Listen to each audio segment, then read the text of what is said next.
Sí.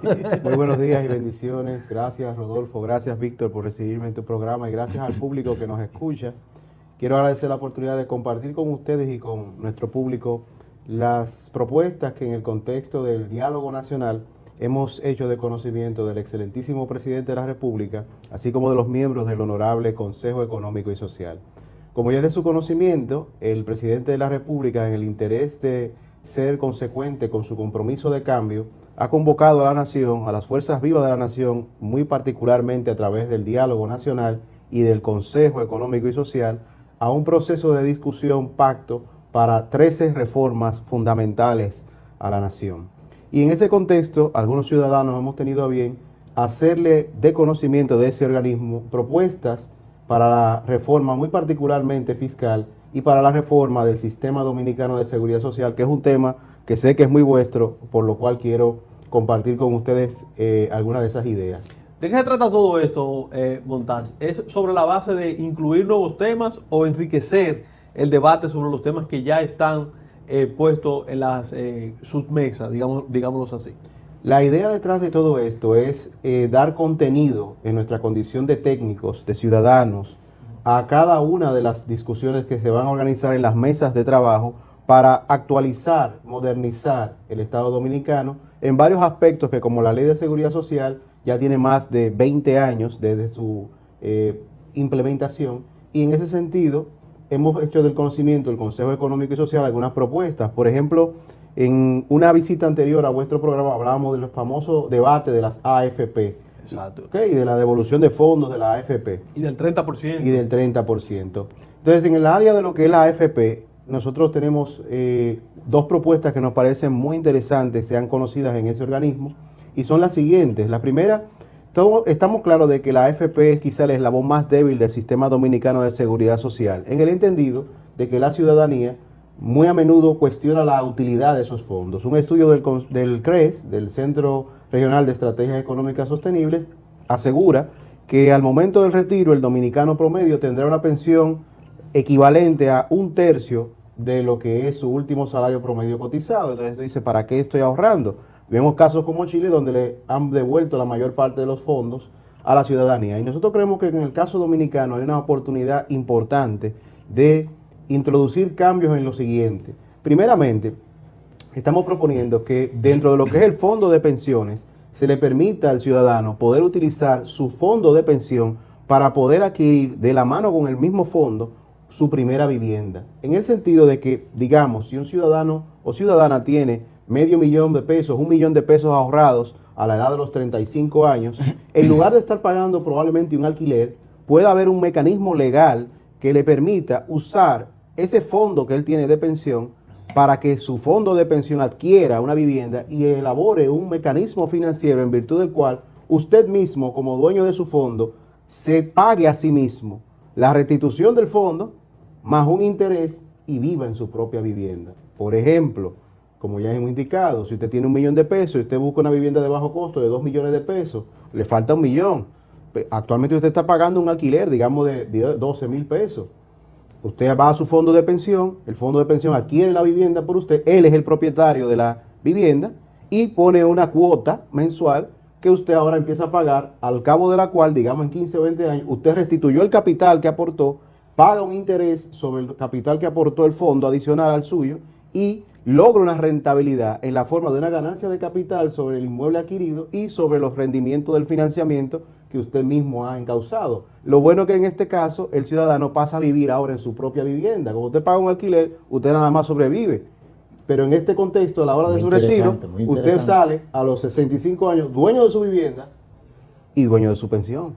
Es un beneficio adicional. Pero hay más, Rodolfo. Los intereses, Montar, los intereses, tú sabes, Montar, que siempre hay mucho interés, Montar. Hay problemas. El banco, tú entiendes, Montar, que los bancos van a permitir que ahora, pero con el dinero que puede, este muchacho yo puedo prestarle $1,000,000 y involucrarlo en un problema.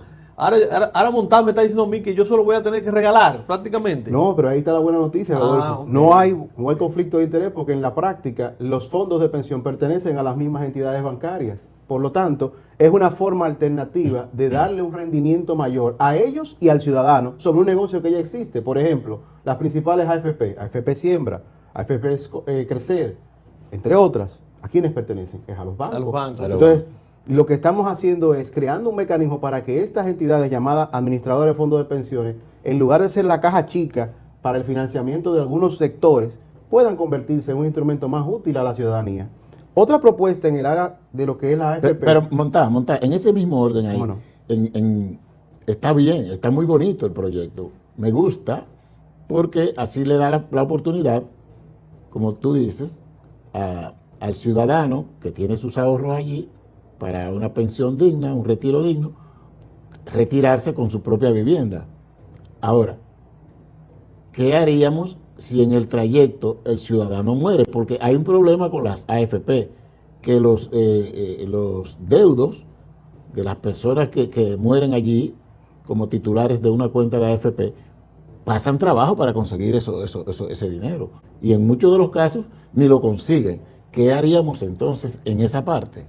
Entiendo que la superación de las barreras legales y burocráticas que actualmente ralentizan ese proceso de devolución de fondos a los supervivientes de un fallecido es uno de los puntos cardinales de la reforma que se está discutiendo actualmente en el Consejo Económico y Social. Pero en el esquema de la propuesta que te hemos dado, el mismo fondo podría adquirir un seguro de vida adicional para que si Dios no quiera, yo muero y tengo un financiamiento, la diferencia la cubra ese seguro de vida, que también puede, la prima de ese seguro, que es algo económicamente insignificante, cuando tú tienes una cartera tan grande, se pague con ese seguro. Entonces ya yo, si muero, no solo le dejo una pensión o algún dinerito, sino que por lo menos le dé una vivienda. Perfecto. Okay, me voy al encuentro de mi Señor y Salvador y sé que por lo menos le dejé a mi familia un techo. Me gusta eso, me gusta. Montaz, y entonces el tema ahí del 30%, que ya la gente me está escribiendo. Pero con lo que me van a prestar lo mismo mío. Entonces el tema del 30%, Montaz, ya no es posible, Montaz. Entonces ya la gente tiene que olvidarse del 30% y toda esta lucha. ¿Y tú crees que en realidad sea viable o del diálogo salga que por lo menos le den un 15% a la gente para paliar la crisis? Mira, yo creo que viendo lo que sucedió en Chile, donde se empezó con una pequeña porción del fondo y al final no hubo forma de tener esa estampida, esa avalancha. Nosotros debemos tratar de ser un poco más sabios, porque no deja de ser cierto que los fondos de pensiones existen con un objetivo primario, que es liberar al Estado y al contribuyente de las cargas económicas inherentes a la fase final de su vida productiva. En ese sentido, no debemos desviar los objetivos de eso. Yo esto que estoy planteando con esta iniciativa y la próxima que les voy a comentar es rescatar eso, porque sé que en la reforma se van a tomar iniciativas para que sea más rentable el fondo de pensión y esa pensión quizá ya no sea un 34% del salario cotizado, sino la mitad. Pero para también hacer que tenga un valor agregado que haga que si bien no se pueda quizá por intereses, porque no conviene o para evitar lo que sucedió en Chile, darle una parte de ese fondo al contribuyente, por lo menos podamos darle un beneficio, porque también es verdad, hay gente, como dijera el actual superintendente de banco, si te dan ese dinero, la gente va, se entusiasma, siente lo que llamamos un efecto pigú en economía, un efecto riqueza, ¿okay? Un efecto Bugatti, tiene cuarto. lo bota y al otro día está el dolor de cabeza. El dolor de cabeza sin vivienda y sin nada. Entonces, yo preferiría quizá buscar una vía intermedia, una tercera vía como esta, que tú, bueno, por lo menos tengas una vivienda, porque así vamos avanzando. Entonces, otra propuesta, Víctor, en esta misma línea de las AFP, tiene que ver con el hecho de lo que son los riesgos catastróficos. Todos nosotros diariamente nos encontramos aquí en el programa, en nuestro lugar de trabajo, en nuestra familia, con una persona que tiene lo que llamamos enfermedades graves, cáncer, infarto al miocardio, quemaduras graves, politraumatismo, que para el que nos escucha, eso es si te desbarataste en un accidente. Sí, un accidente. Ok, todos estamos claros que cuando eso pasa, son millones de pesos que hay que buscar. ¿Y quién tiene 1 millón de pesos a la mano? Así, poca gente, ¿verdad? Muy difícil. Típicamente el patrón, el empleador, tiene que buscar un dinero prestado y prestárselo por solidaridad al empleado. Tienen que los familiares hacer una colecta, ¿ok? En el mejor de los casos. En el mejor de los casos, y allá quien hace hasta un OnlyFans. Sí. Pero la idea es que para liberar al... Bueno, no, bueno.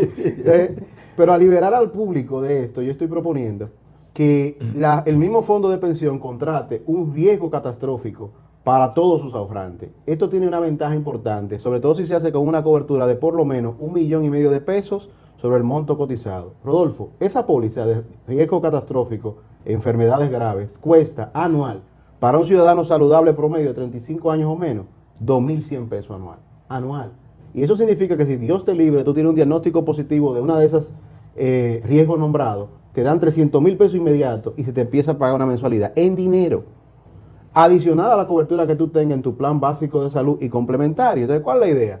2.100 pesos. Entonces yo estoy ahorrando en mi FP y tengo un fondo. ¿Qué me cuesta a mí que mi fondo adquiera por mí, con una tarifa mucho más barata que la que yo he mencionado, un seguro catastrófico que me permita a mí, si Dios me libre, tengo una enfermedad grave, yo pueda tener una ayuda adicional? Porque usted dirá, bueno, pero ponlo en el plan de salud, pero el plan de salud depende de que yo esté cotizando. Seguro. Si yo tengo 2 o 3 meses desempleado, lo perdí. Pero con esto no. En esto, si aún yo tuviese una situación de inactividad laboral, digamos de 1 o 2 años, y me sorprende la vida con un politraumatismo, con un ACV, pues entonces inmediatamente mi AFP está ahí para ayudarme. Yo puedo tener la tranquilidad de mi familia de que adicional a lo que tenga en mi plan de salud, voy a tener 1,5 millones de pesos en la mano para resolver la parte efectiva, explícita en dinero de esos siniestros. Entonces, mira, eso puede algo ser interesante, 2,000 pesos por Sí, una persona. muy interesante, sí. Eso no le llevaría, Montaz, qué sé yo, una cuota mayor al asociado. No, entiendo que no, porque al final del día, estos 2,000 pesos, siguiendo mi ejemplo, se pueden obtener de la misma rentabilidad del fondo o bajándole las comisiones de ganancia a la AFP. Ok. Esos son Sí, cheles. Eso es muy alta. Son cheles. Sí, sí. Entonces,